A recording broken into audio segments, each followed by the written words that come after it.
राज्यात स्थानिक स्वराज्य संस्थांच्या निवडणुकांचं वारं वाहू लागलंय। एप्रिल किंवा मे मध्ये स्थानिक स्वराज्य संस्थांच्या निवडणुका होऊ शकतील असे संकेत भाजप प्रदेशाध्यक्ष आणि मंत्री चंद्रशेखर बावनकुळे यांनी दिलेत।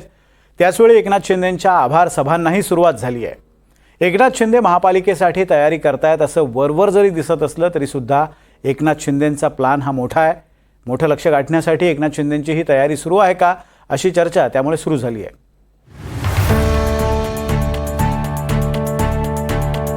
सध्या गावोगावी उपमुख्यमंत्री एकनाथ शिंदेंच्या आभार सभांचा असा धुरळा उडतोय। सभेतला जोश हाय आहे आणि शिंदेंचे इशारेही जोरात आहेत। साधा कार्यकर्ता आहे मी, पण मला हलक्यात घेऊ नका।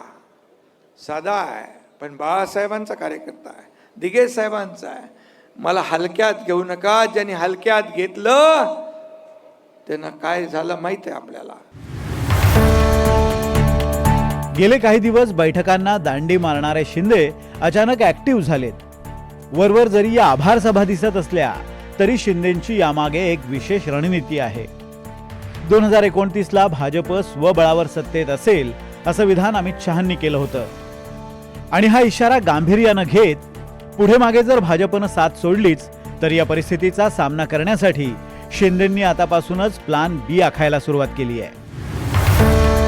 मंत्रालयात मुख्यमंत्र्यांची वॉर रूम असतानाही समन्वय कक्षाची स्थापना करणं, स्वतंत्र उपमुख्यमंत्री वैद्यकीय सहाय्यता निधीची स्थापना, त्याचबरोबर नाशिकमध्ये कुंभमेळ्यासाठी वेगळी बैठक घेणं, तसंच उद्योग खात्यासंदर्भातला आढावा घेण्यासाठी विशेष बैठक असेल।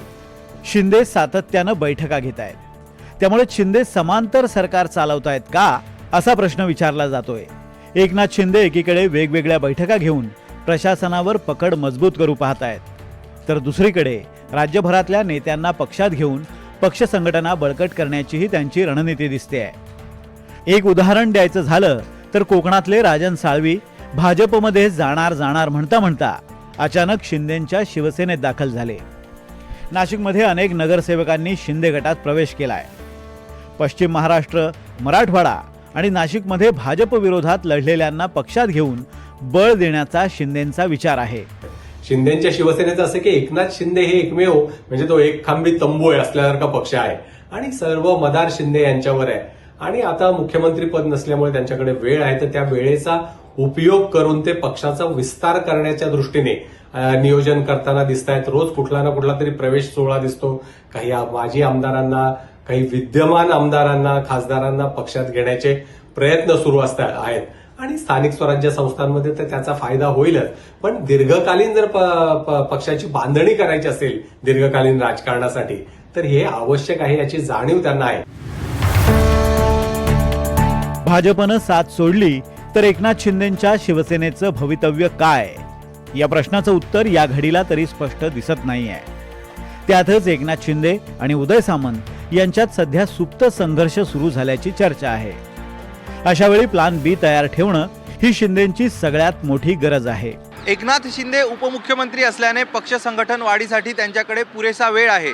गावोगावी फिरणारा नेता, लाडका भाऊ अशी ओळख निर्माण करण्यात एकनाथ शिंदे यशस्वी झाले आणि याचाच फायदा शिंदेंना पक्ष संघटन वाढीसाठी होणार आहे। यासोबतच खरी शिवसेना ही ठाकरेंची नसून शिंदेंची आहे असा निकाल विधानसभा निवडणुकीनं लावला आणि याचमुळं शिंदेंच्या शिवसेनेत मोठ्या प्रमाणात इनकमिंग आहे। पुढच्या काही महिन्यात स्थानिक स्वराज्य संस्थांच्या निवडणुका होत आहेत।